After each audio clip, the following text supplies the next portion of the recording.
Me inicié en la caricatura como todos desde muy chico. Mi padre era pintor, de modo que siempre habían libros de arte. Los pintores iban a casa, entonces yo siempre estaba en las conversaciones escuchando. Mi padre fue comunista, ¿no? Desde muy joven. Y mi madre también era una mujer de izquierda, con intereses políticos, ¿no? Con inquietud política. Y usted es hijo, bueno, de este personaje tan importante para la pintura peruana que es Teodoro Núñez Ureta. ¿Cuántos hermanos fueron ustedes? Somos 11 hermanos en total. ¿Todos los 11 tienen Sí. dote artística? Sí, sí, todos. Mi padre era un fotógrafo amateur, pero revelaba sus propias fotos, tenía mucha afición. Un hermano heredó eso y ahora mi hijo, Gabriel, que es artista, que también toma fotos, sí. En segundo año de primaria estaba en otro colegio que se llamaba Renacimiento. Allí sí mi dibujo era celebrado por otros niños y la profesora. El pensamiento que tuve, que me parecían como minusválidos. ¿Por qué no dibujan? Decía yo, ¿no? Me parecía raro. Y ahí fue la primera vez que tuve conciencia que yo dibujaba un poco más. Mis inicios en el arte es desde muy pequeño, ¿no? Desde cuando era niño, ¿no? Desde la escuela ya me gustaba la pintura, el dibujo. Yo siempre he admirado a los pintores. La caricatura y el humor es una continuidad respecto de cómo fue mi vida infantil. He tenido una vida muy rica porque he tenido muchos personajes. Había uno que era un mudo y que no hablaba nada, sino solamente gemía, pero él discutía con su mujer. Pero él salía poniéndole en su sitio, o sea, le llamaba la atención sin palabras. Son cosas que yo recuerdo mucho y hay tantas anécdotas.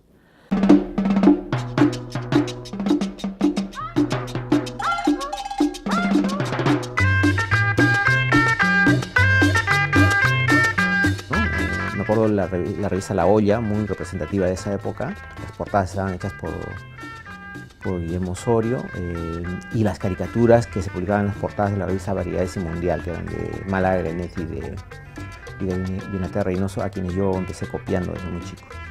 Y a mi casa llegaba ese periódico que me parecía formidable, ¿no? Que era Libertad, el órgano del social progresismo. Yo lo leía con cierto interés, no entendía todo, pero sí leía, y ahí Sofocleto tenía 2 páginas. Sí, tenía 2 páginas de humor centrales. Sofocleto, eso me fascinaba a mí. Leía también las historietas, ¿eh? Bueno, las historietas eran un medio de entretenimiento para todos los niños antes de que llegara la televisión, ¿no? Tocaba el pito para salir al recreo y todos nosotros nos íbamos a leer historietas en el recreo.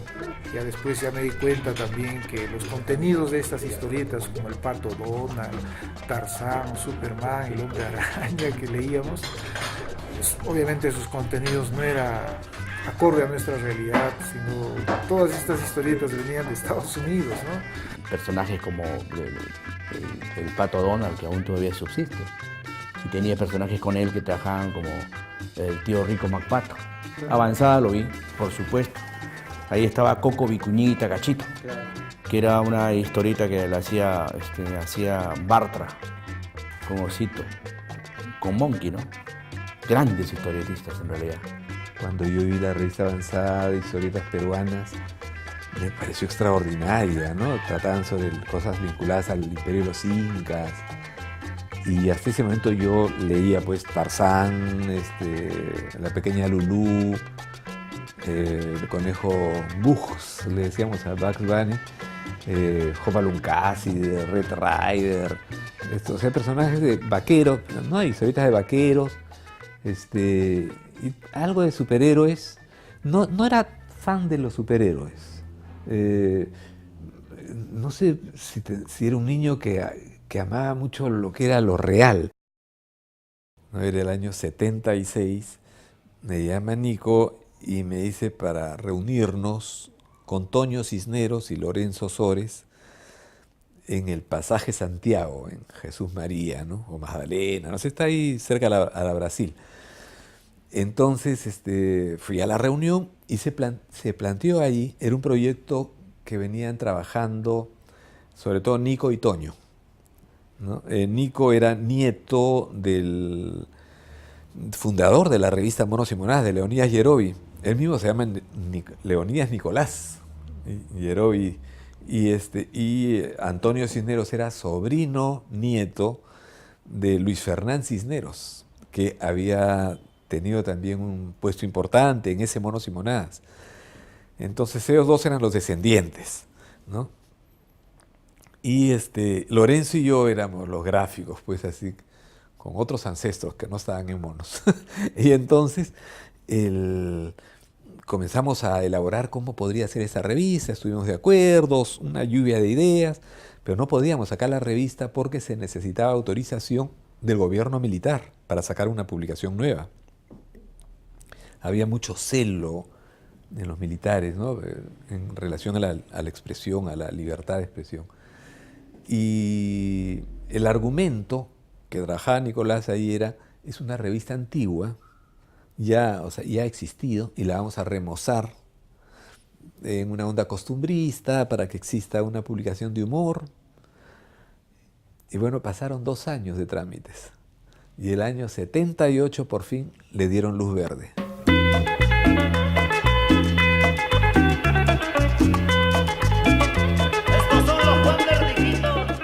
En ese momento estaba casada con Juan Acevedo y ellos comenzaron a hacer este proyecto, participa de los inicios de este proyecto con Toño, con Nicolás y después me dice, ¿por qué no dibujas algo y lo publicamos ahí, ¿no? Entonces dije, bestial, y me puse a dibujar y eso fue lo que salió.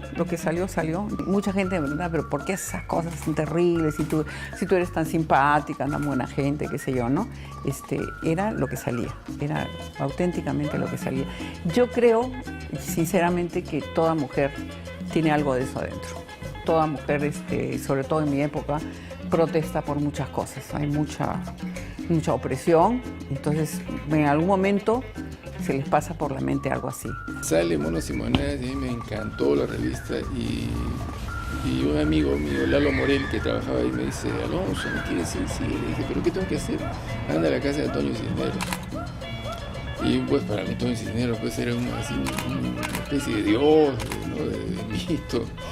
Entonces llevé unos dibujos míos.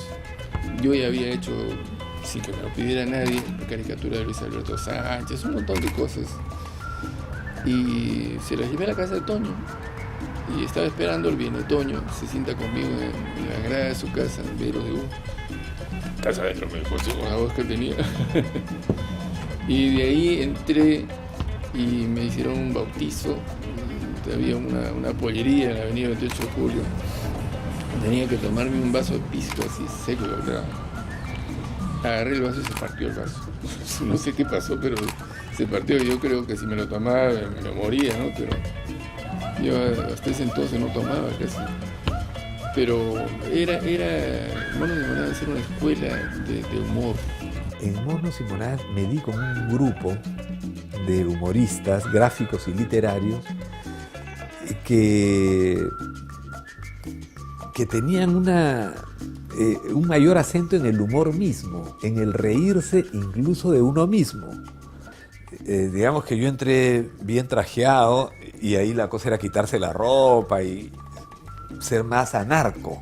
Y cada persona era una personalidad en Monos, ¿no?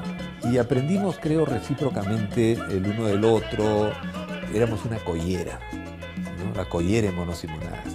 Y aprendíamos lo que se aprende en las colleras, a estar bien, a divertirnos, a pasarla bien. Todo lo que se creaba ahí, de las propuestas, eran así, salía una tras otra, era como uno empezaba con un chiste, el otro seguía otro, era una cadena inteligente, pensante, graciosa. Las ideas que uno tenía las soltaba ahí, ¿no? Y quedaban como en la mesa y después Nicolás decía, bueno, está aquí enlace, ¿no? Y uno levantaba la mano, decía yo, y se repartían no necesariamente al que las había creado, ¿no? Y muchas veces eran ideas, además, que no se sabía quién las había creado porque habían surgido ahí en el jolgorio, en el intercambio, en el ping-pong que se dice, ¿no? En la mesa.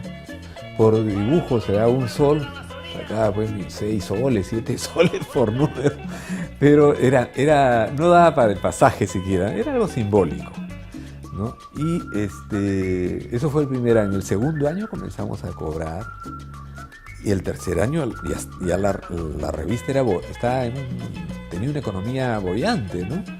Ya Nico alfombró la oficina, se mejoraron los baños, los muebles, se decoró así muy bien eso con todas las portadas de los monos que íbamos haciendo, las paredes iban llenando, número a número se agregaba un número más, una portada más, y respiramos bonanza, el mejor momento, digamos, ¿no?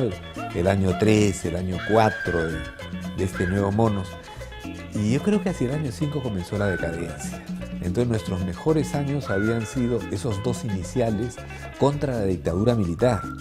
En los 2 siguientes años todavía nos quedaba cuerda para burlarnos de una democracia blandengue, contradictoria, prisionera de los cepos que había puesto el gobierno militar al irse, ¿no? Pero ya el 84 había una fatiga, ¿no? Las causas no siempre hay que buscarlas, o no solo hay que buscarlas fuera, también dentro de cada uno. Era la época del terrorismo, plena época del terrorismo. Yo recuerdo que llegué de noche a la casa y encontré la casa abierta, toda la puerta rota, toda la casa revuelta, mis libros estaban tirados por todos lados. Y yo me asusté, dije, ¿qué ha pasado? Que habían entrado ladrones, ¿no? Y entonces me fui a la comisaría a denunciar, a la comisaría de Monterrico, y ni siquiera pude acercarme porque la comisaría estaba rodeada con sacos de arena, era plena época del terrorismo, o sea, no podías ir así nomás, y yo me acuerdo que ni siquiera alto, me dijeron no se acerque y no sé qué, entonces yo dije, no, vengo a poner una denuncia, no, mañana, me dijo, vuela mañana, no, de día, no, ahora de noche. Y ya, pues al día siguiente fui, hice la denuncia, vino la policía, tomaron huellas, qué sé yo, y nunca pasó nada, ¿no? Entonces, yo recuerdo que el Colegio de Periodistas se pronunció sobre ese caso, salieron algunas notas en el periódico, y después nos enteramos que había sido Seguridad del Estado quien había entrado a mi casa, porque sospechaban de que en esa casa se habían alojado quienes atentaron con la entrada de Pinochet. En realidad nosotros venimos de una generación, ¿no?, que está marcada por las dictaduras. Y como bien sabemos, el caricaturista se rebela ante el poder, y sobre todo en ese momento ante el poder militar, que era un poder demasiado poderoso, ¿no? Y ahí andábamos haciendo críticas, un poco soterradas a veces. Varias veces nos han tomado los periódicos que yo recuerde, por lo menos 3 oportunidades los militares han tomado el periódico, ¿no? Lo que pasa es que una amenaza no te sabías de dónde venía, si venía del gobierno o venía de Sendero, o de algún otro grupo paramilitar que por ahí había. No sabías. Y nosotros fuimos amenazados, yo fui amenazado de manera muy puntual. Tuve problemas muy serios acá y tuve que salir al extranjero. ¿El mismo 92? Claro, no me acuerdo el año, pero estuve viviendo en los Estados Unidos un año por esa razón. Igual usted mandaba sus tiras. Igual venía. Y seguía publicando. Sí, nunca he dejado de publicar. En la casa en la que vivían Toño Cisneros y Nicolás Yerovi. Eran 2 casas juntas, ¿no? En el piso de abajo vivía Nicolás Yerovi, que estaba casado con la hermana de Toño, y Toño vivía arriba con su familia. Entonces sus autos entraban paralelos en el garaje y tiraron una bomba por arriba, ¿no? Tras la pared, y dañó los automóviles, una bomba menor, ¿no? Pero de todas maneras, o sea, un atentado de bomba. Bueno, el sentido del humor es una facultad que se desarrolla a partir de los 7, 8 años, ¿no? Y curiosamente se desarrolla cuando la situación es difícil, adversa. Mientras más adversidad, hay más sentido del humor, como un mecanismo de defensa, como una especie de sanación, ¿no? Entonces nuestro país, que es un escenario así tan fragmentado, tan desgarrado, propicia la aparición de muchos humoristas, y bueno, pero con esa función, con ese papel, ¿no? De sanar, de hacer ver las cosas de otro punto de vista, para que la gente entienda, para que la gente cuestione, para que la gente tenga elementos de juicio. Ese es el papel de caricaturista, ¿no? Y a través de una cosa artística, ¿no? el humor gráfico se ha reducido a la caricatura política en el Perú. Es donde sí ha tenido éxito desde siempre. Estamos hablando incluso desde el siglo pasado, cuando Málaga, Binaté, Alcántara la Torre, Chal, en fin, hacían las portadas con sátira política, ¿no? Entonces el humor estaba siempre marcado por la política diaria, por la coyuntura política diaria. No así el humor blanco, el humor en general, como pasa por ejemplo en Chile o pasa en Argentina, donde hay muchas publicaciones de humor que no son políticos necesariamente, pero que han tenido muchísimo éxito, ¿no? Prueba de ello, en Chile está Condorito, está Cancán, está El Peneca, o sea, una serie de publicaciones que sí han tenido un gran público y grandes tirajes porque el humor era un material de consumo popular, cosa que no pasaba en el Perú. Eso creo que es un ingrediente fundamental. Y el otro es que los caricaturistas, cuando nos reunimos, no somos empresarios. Pero al hacer la revista, como que yo hago el papel de director, de dibujante, de productor, a veces de diagramador, hasta de canillita, ¿no? Entonces no tenemos, digamos, esa formación, ese espíritu empresarial, ¿no? Como para poder salir y hacer una empresa, no, o sea, debo reconocerlo, ¿no? Esas son nuestras limitaciones. Entonces recurrimos a algunas instituciones amigas, ¿no? Para que nos auspicien. En un país en el que los medios para subsistir dependen del avisaje que reciben, ¿hay libertad realmente de prensa? No, la verdad. ¿Quiénes ponen los avisos? Los empresarios, ¿no? La gente que está en la Cámara de Comercio, en las asociaciones de las industrias. Y si tú vas contra ellos, te bajan el dedo. Listo, se acabó. Por lo general nosotros desarrollamos un instinto para ver lo que no se está diciendo, lo que no es obvio, ¿no? En donde se refugia en realidad la mentira, la falsedad, la hipocresía, etc. Esa es la idea, sacar eso a flote. El humor fundamentalmente es eso, producir nuestra reacción humorística ante el suceso de humor, digo, de diversas maneras. Hay humor blanco, negro, rojo, verde, de todos los colores, de todas las gamas. Que me tocó vivir lo que me tocó, no creo que haya más mérito que eso, ¿no? Y tenía estas herramientas, estas ganas de hacerlo y estaba en el sitio, en el momento en que se hizo.